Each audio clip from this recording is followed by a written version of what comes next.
Bab 6. Hanya sebulan sebelum pernikahan mereka, Mahmud tiba-tiba membatalkannya. Dia ke Jakarta untuk mengoperasi matanya, kata ibunya setelah berulang-ulang minta maaf. Mahmud mendapat panggilan mendadak, kornea donor dari Sri Lanka telah tiba. Kalau Mahmud menolak, entah berapa lama lagi dia harus menunggu. Tetapi ternyata pernikahan mereka bukan hanya ditunda. Begitu memperoleh penglihatannya kembali, meskipun hanya sebelah, Mahmud segera dapat membedakan Farida dengan Winda, dan dia mulai memilih. Kalau harus menikah juga lebih baik dengan adiknya, Bu, kata Mahmud setelah hampir setengah tahun pernikahan mereka ditunda dan ibunya mendesak terus. Saya merasa lebih cocok. Bagaimana kau ini? Gerutu ibunya jengkel. Sengaja membuat ibu malu. Yang ibu lamar kan Farida. Bagaimana kau menikah dengan adiknya? Tapi Winda lebih menarik, Bu. Gadis itu masih anak-anak, belum dewasa. Tapi saya lebih tertarik padanya. Cobalah ibu bicarakan dengan mereka. Tidak, mau ditaruh di mana muka ibu? Saya rasa mereka juga mengerti, Bu. Apanya yang mengerti? Kau kira perempuan itu barang? Sudah diambil dapat ditukar lagi? Belum diambil, Bu, baru ditawar. Tapi sudah ibu lamar. Buat apa saya dipaksa menikahinya kalau kemudian saya ingin menceraikannya lagi? Farida itu gadis baik, berpendidikan, sopan, keturunan orang baik-baik pula. Tapi dia cacat. Dari dulu juga kau tahu dia cacat. Tapi dulu saya tidak melihatnya. Ibu sudah melihatnya, dan ibu tetap mengaguminya walaupun dia cacat. Tapi yang mau dikawinkan saya, Bu, bukan ibu. Ketika Mahmud datang kembali, 6 bulan sudah pernikahan mereka ditunda, Farida sadar perkawinan itu bukan hanya ditunda, tapi sudah hampir dibatalkan. Walaupun Mahmud tidak berkata apa-apa dan dia bersikap sangat sopan, Farida dapat merasakan keengganan calon suaminya untuk mengambilnya sebagai istri. Caranya menatap dirinya sangat menyakitkan. Benar, Mahmud tidak memandangnya dengan jijik. Tatapannya pun lebih banyak diliputi perasaan iba daripada menghina.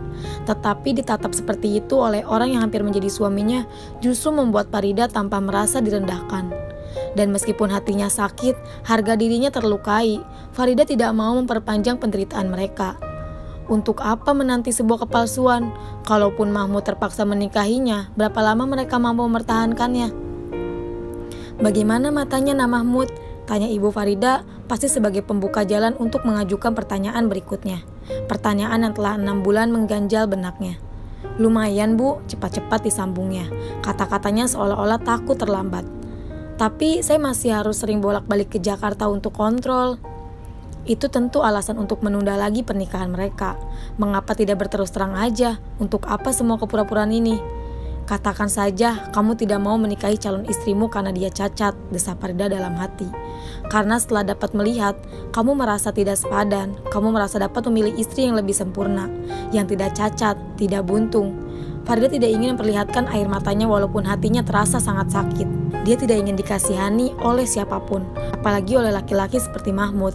Tetapi bagaimana menahan butir-butir air mata yang sudah hampir menjebol keluar ini? Lebih-lebih, ibu tampaknya belum ingin menyudahi pembicaraan mereka. Ibu masih mendesak Mahmud menentukan hari pernikahannya. Maafkan saya, Bu, jawab Mahmud sopan tapi menyakitkan. Bukannya saya ingin menunda-nunda terus pernikahan kami, tapi saya harus mendahulukan yang terpenting. Mata ini sangat penting untuk masa depan saya. Ibu tahu, tapi kalau cuma untuk kontrol kan bisa dilakukan sesudah menikah. Benar, Bu, tapi saya belum ingin menikah sebelum mata saya benar-benar sembuh. Ida kan masih muda. Saya kira dia tidak keberatan menunggu setahun lagi. Bukan begitu, Ida. Mahmud menoleh sambil tersenyum kaku ke arah Farida, dan di mata hanya sebelah itu, Farida dapat membaca keengganan yang tersirat di baliknya. Tiba-tiba, Farida merasa sangat tersinggung. Begitu direndahkan harga diri seorang wanita cacat sampai seorang laki-laki didesak-desak begitu rupa untuk menikahinya. Dia sudah tidak menginginkan pernikahan kami, Bu, kata Farida terus terang ketika Mahmud telah meninggalkan rumah mereka. Dia hanya tidak sampai hati mengatakannya. Biar Faisal, menjetos matanya yang cuma satu itu, Kak, geram Faisal sengit. Syukur-syukur kalau dia buta lagi. Kalau dia berani datang lagi, Winda siram mukanya pakai air comberan, sambung Winda sama gemasnya. Baru juga melek, sudah berani colak-colek. Winda memang pantas geram. Sesudah memperlakukan kakaknya seperti penjual barang tidak laku, sebelum pulang Mahmud berani mencolek pipinya. Tentu saja saat tidak ada yang melihat. Kurang ajar, dia dan Faisal tahu sekali apa alasan Mahmud menunda perkawinannya, dan mereka terenyuh sekali melihat penderitaan kakak sulungnya. Mereka bisa merasakan penghinaan yang dialami Farida. Tidak perlu, sahut Farida tawar. Setiap orang berhak menikah dengan pasangan yang dipilihnya sendiri. Kita tidak bisa memaksa Bang Mahmud menikahi saya kalau memang dia tidak mau. Tapi kamu sudah dilamar, Ida, setelah ibu murung. Mau ditaruh di mana muka kita? Semua tetangga dan handai tolan sudah tahu kamu akan menjadi istri Mahmud. Kalau bapak dan ibu mengizinkan, saya ingin membatalkan pernikahan ini, cetus Farida tegas. Tidak mungkin, sergah ayahnya terperanjat. Bagaimana dapat membatalkan pernikahanmu tanpa alasan yang jelas? Bang Mahmud sebenarnya juga sudah tidak ingin menikahi saya, Pak. Dia hanya tidak tega membatalkannya. Kalau saya tidak berani mengambil keputusan, sampai kapan saya harus menunggu? Jadi kita harus bagaimana, Ida? Keluh ibunya pahit. Meskipun cacat, saya masih punya harga diri, Bu. Saya tidak mau mengemis minta dinikahi oleh seorang pria yang tidak menginginkan saya. Ibunya tidak mampu lagi mengucapkan sepatah kata pun. Hanya air matanya yang meleleh membasahi pipinya. Lelaki macam Bang Mahmud tidak berharga untuk ditangisi, Bu, sergah Winda jengkel.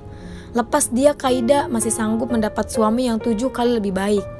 Dan punya 2 mata, sambung Faisal bersemangat.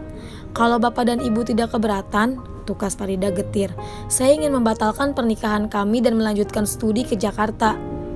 Ida, sergah ayah ibunya terbarengan. Saya pikir ini jalan yang paling baik, yang tidak memalukan kedua belah pihak. Pernikahan dibatalkan karena saya ingin melanjutkan pelajaran ke Fakultas Hukum. Saya yakin mereka tidak akan menolak keinginan saya, karena mereka juga sama bingungnya dengan kita. Tetapi Ibu Mahmud terkejut sekali ketika mendengar rencana Farida. Ke Jakarta, masuk Fakultas Hukum. Berapa lama lagi pernikahan kalian harus ditunda, Ida? Saya pikir cita-cita Ida baik sekali, Bu. Setelah Mahmud gembira seperti mendapat durian runtuh. Tatapannya bersorot sangat lega, seolah-olah sebuah beban yang teramat berat tiba-tiba saja tersingkir. Kita tidak boleh menghalangi tekadnya. Buat wanita zaman sekarang, pernikahan bukan lagi yang paling penting. Buat saya, pernikahan masih tetap yang paling penting, Bang, cetus Farida tegas. Saya hanya ingin memiliki sesuatu yang dapat menambah rasa percaya diri saya sebagai orang cacat. Saya juga ingin belajar lebih baik lagi agar kelak dapat menjadi istri yang tidak mengecewakan jika kesempatan itu masih ada. Saat itu mata mereka bertemu, dan di dalam mata yang selalu bersorot pahit itu, Mahmud menemukan sinar yang amat dingin seperti sebuah bongka es, tapi sekaligus tekad yang sangat kuat laksana baja. Dan melihat tatapan gadis itu, senyum lenyap dari bibir Mahmud.